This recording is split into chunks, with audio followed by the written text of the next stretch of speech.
DSC समाज का जो हरियाणा प्रदेश में है उसके मन में एक खुशी की लहर है। तब से तीसरी बार भारतीय जनता पार्टी की सरकार आई है और ये खुशी की लहर इसलिए है क्योंकि डीएससी समाज ने पूरा जोर लगा करके, पूरा अपना बल लगा करके, पूरी ताकत के साथ इस प्रदेश में तीसरी बार नायब सैनी जी के नेतृत्व में, दूसरी बार नायब सैनी जी को मुख्यमंत्री और तीसरी बार इस प्रदेश में भारतीय जनता पार्टी बनाने का जो मन बनाया वो 22 सितंबर जींद के अंदर हमने शुरुआत की।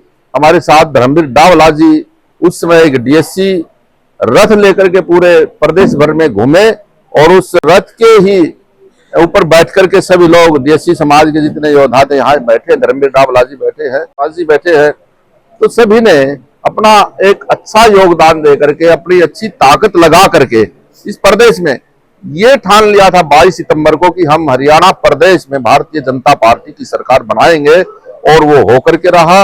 लास्ट में हमने अंत में जिस दिन चुनाव प्रचार खत्म था उस दिन हमने लाडवा में माननीय मुख्यमंत्री जी के चुनाव क्षेत्र में लाडवा में आलीशान होटल में वहां एक इंडोर मीटिंग करके एक अच्छी संख्या के साथ मैंने वहां डीएससी समाज से अपील करके, पूरा आह्वान करके एक एक वोट भारतीय जनता पार्टी के पक्ष में पड़े और तीसरी बार प्रदेश में फिर से सुशासन देने वाली सरकार भाजपा सरकार और हमारे नायब सैनी जी दूसरी बार इस प्रदेश के मुख्यमंत्री बने, ऐसा आह्वान हमने किया और प्रदेश में उसके परिणाम एक अच्छे आए।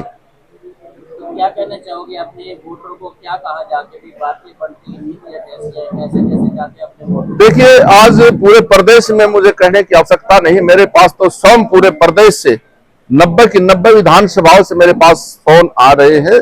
पूरा दिन फोन में निकल जाता है, रात तक फोन आते रहते हैं। सभी लोग बड़े उत्साहित हैं, खुश हैं, मैं उनको बधाई देता हूं और मैं कहना यही चाहूंगा क्योंकि प्रदेश के अंदर जो शेड्यूल कास्ट जो वोट है वो 22.5% टोटल है। तो टोटल 22.5% में जो 8.5% हमारे शेड्यूल कास्ट के दूसरे भाई हैं, चमार, रविदासी, रेगर इत्यादि हैं हमारी जातियां, उसमें उनका 8.5% वोट है।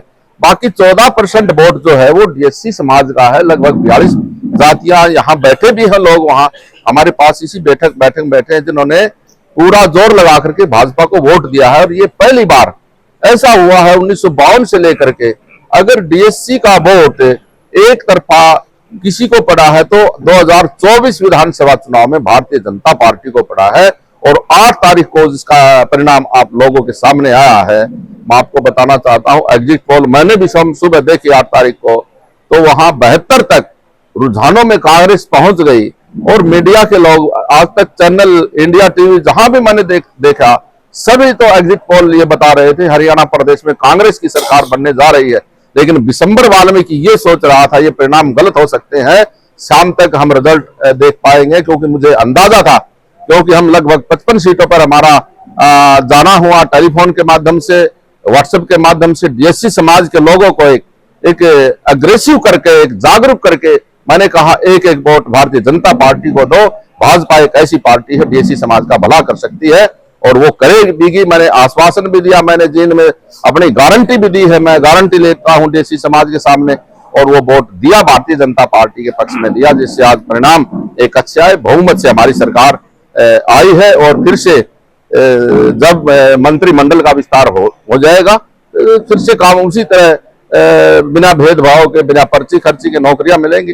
वो लोग तो जो है पर्ची खर्ची पर नौकरी देने की बात करते थे, उनके विधायक सरेआम बोलते थे 50 वोट कोई देगा तो उसको नौकरी देंगे, लेकिन जनता ने ठान लिया था ये लोग तो फिर वही कुशासन ला करके खड़ा करेंगे इस प्रदेश में। इसलिए दोबारा से तीसरी बार हम भारतीय जनता पार्टी की सरकार बनाएंगे जिसमें डीएससी समाज का अहम योगदान है। और मैं आप सभी चैनलों के माध्यम से उस डीएससी समाज का हाथ जोड़ करके और नतमस्तक झुका करके मैं उनका आदर स्वीकार करता हूं, उनको नमन करता हूं, उन वोटरों का उनको नमस्ते करता हूं और मैं उनको बधाई देता हूं। और सरकार को भी मैं डीएससी समाज की तरफ से बहुत बहुत शुभकामनाएं देता हूं, बधाई देता हूं। दिसंबर जी, आपकी जो सहयोग रहा है डीएससी समाज का, केंद्र तक इस पर डंका बजता सुनाई पड़ा है। देखिए, ये जनता जनार्दन है, जनता की आवाज भगवान की आवाज होती है, भगवान सर्वोपरि है। तो मैं समझता हूं ये पूरे देश भर में मुझे ऐसा लगता है आने वाले समय में ये जो डीएससी का है पूरे देश भर में लागू होगा और जिससे डीएससी समाज का भला होने वाला भी है। मुझे इस बात की पूरी पूरी उम्मीद है। राज्यसभा का आपको क्या पद मिल सकता है? क्या देखिए, ये मेरे अधिकार क्षेत्र की बात नहीं है, ये संगठन की बात है, केंद्रीय नेतृत्व की बात है, प्रदेश नेतृत्व की बात है।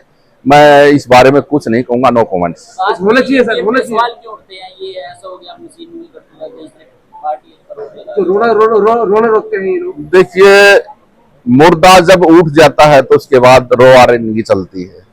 इन लोगों की आदत है, ये ईवीएम को खराब बताएंगे। 37 सीट कहां से आ गई? अगर ऐसी हमारी मंशा होती तो 37 भी नहीं जाती। वो कहां से आई 37 सीट? ऐसा कुछ नहीं, निष्पक्ष चुनाव हुआ है और इलेक्शन कमीशन ने अपनी भूमिका जो निभाई है, प्रदेश का जितना भी प्रशासन इसमें लगा है उसको मैं बधाई देता हूं और विशेषकर जो डीएससी समाज के लोग हैं उनको मैं बहुत बहुत बधाई शुभकामनाएं देता हूं। मुद्दा से प्रेस कॉन्फ्रेंस में मैंने पूछा था कि अगर आपकी सरकार आती है तो वाल्मीकि समाज को क्या सिक्योरिटी देते हैं, वो गाड़ी लेके भाग गए। तो उनको ये पता था नहीं, वाल्मीकि समाज डीएससी समाज के लिए तो कोई सिक्योरिटी है नहीं उसके पास से। ये सिक्योरिटी है तो सिर्फ और सिर्फ भारतीय जनता पार्टी के पास है। भारतीय जनता पार्टी जो है डीएससी समाज का भला करने वाली है, सिक्योरिटी भी उनके पास है, उनकी चिंता भी करने वाली भारतीय जनता पार्टी है। मैं आपके चैनल के माध्यम से बताना चाहूंगा, क्योंकि मैं संगठन का कार्य करता रहा हूं, बाल्यकाल से स्वयंसेवक हूं और मैं कहीं भी जब मेरी टिकट कटी मुझे इस बात की भी कोई दर्द नहीं था। मुझे कहा, आप जैसे चैनल वाले आए तो मैंने कहा था दिसंबर वाल्मीकि की अंतिम यात्रा इस संसार से जाएगी तो बीजेपी के झंडे में लिपट के जाएगी, पार्टी छोड़ने का कोई सवाल नहीं उठता है। विपक्ष ने चुनाव आयोग को देखिए, मैंने कहा ना, अब पत्र लिखते रहो, कुछ भी करते रहो, जो जनता ने मैंडेट दिया है, इस हरियाणा प्रदेश की जनता ने मैंडेट दिया है, निष्पक्ष चुनाव हुए हैं, सब लोग जानते हैं। इनके राज में कहीं बूथ कैप्चरिंग होती थी, कहीं जो हमने दबे कुचले हमारे जैसे समाज के लोगों को ये डरा धमका करके वोट डलवाते थे, लेकिन ऐसा नहीं अब की बार हुआ है। कभी सभी लोगों ने अपने निष्पक्ष होकर के, निडर होकर के वोट भारतीय जनता पार्टी को डाला। अशोक तंवर को क्या लगता था कि कांग्रेस आने वाली है? अशोक तंवर को 152 डी लगता था, वो 152 डी से ऐसे चले गए जैसे आए ही नहीं थे। भारतीय जनता पार्टी का उसके अंदर कोई भी एक प्रकार का एक गुण भी नहीं था। अशोक तंवर 152 डी से चले गए क्योंकि पता नहीं था उसको भारतीय जनता पार्टी के बारे में। उसके बारे में कुछ कहना है मैं नहीं समझूंगा आपके सामने, कुछ नहीं। मुझे नहीं लगता ऐसे व्यक्तियों को आकर के चलो वो संगठन ने जैसे उनको टिकट दिया, ऐसे लोगों को तो एक सरपंच का टिकट भी नहीं मिलना चाहिए। हिमाचल में कांग्रेस की सरकार है, क्या लगता है कि वो आप ऐसे ही काम करती है? ना देखिए, वहां हिमाचल के बारे में मैं कुछ नहीं कहूंगा। हिमाचल की बात तो हिमाचल में ही चलेगी। हम तो हरियाणा प्रदेश के रहने वाले लोग हैं, हरियाणा के बारे में आप पूछ ले सकते हो। सर, आरक्षण रूपी जो आरक्षण के अंदर आरक्षण मिलना था, जो न्याय का सुप्रीम कोर्ट का आदेश थे, वो आज निकल चुका है, पूछ रह गया है। उस पूछ को जोड़ने के लिए क्या आप अपना योगदान देंगे ताकि वंचित लोगों को आरक्षण मिल सके? वंचित लोगों को आरक्षण मिलेगा। दिसंबर वाल्मीकि आपके चैनल के माध्यम से मैं कह रहा हूं, ये भारतीय जनता पार्टी देगी। नायब सैनी जी दूसरी बार जो है मुख्यमंत्री की पद की शपथ लेंगे और मुझे लगता है शपथ लेते ही इस समाज की चिंता करेंगे। मुझे लगता है देंगे, वो वादा कर रहे हैं आप सर? देखिए, उन्होंने खुले मन से कहा है, प्रेस मीडिया में भी उन्होंने कहा है हम देंगे और दे देंगे। शुक्रिया।